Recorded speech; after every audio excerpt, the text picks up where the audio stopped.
Pour créer des étiquettes, c'est assez simple puisque nous bénéficions d'un assistant.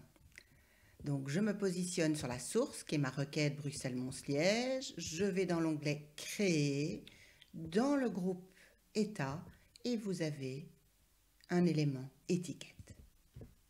Voilà, alors là, il suffit d'aller regarder sur votre boîte d'étiquettes, savoir quel est le fabricant de votre étiquette. Et vous avez une liste assez longue de fabricants ici, qui vous permettent, je pense, de trouver votre bonheur.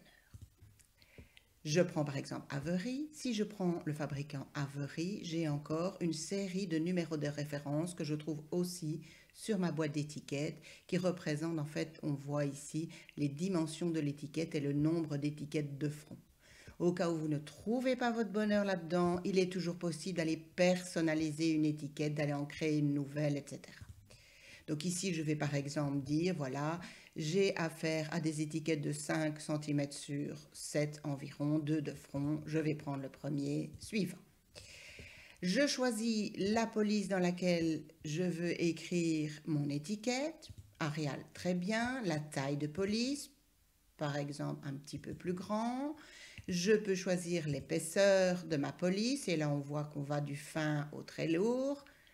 Je peux choisir la couleur si j'ai une imprimante couleur, etc. Suivant.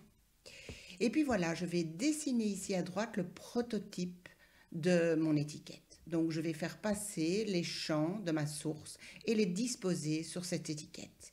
Par exemple, si je veux d'abord le prénom, suivi d'une virgule, je vais mettre la virgule. Et l'espace, si je veux un espace aussi. Donc je vais encoder aussi les autres termes que j'aimerais voir. Le nom, puis je veux par exemple un peu d'espace, donc je vais descendre plus bas, je vais demander de mettre, pardon, pas la localité, mais la rue. Je vais descendre plus bas, je vais mettre ensuite le code postal, un espace par exemple, et la localité, pourquoi pas. Donc je dessine vraiment mon étiquette. Alors on voit que ici il met des accolades pour les noms de champs. D'habitude, il met effectivement des crochets.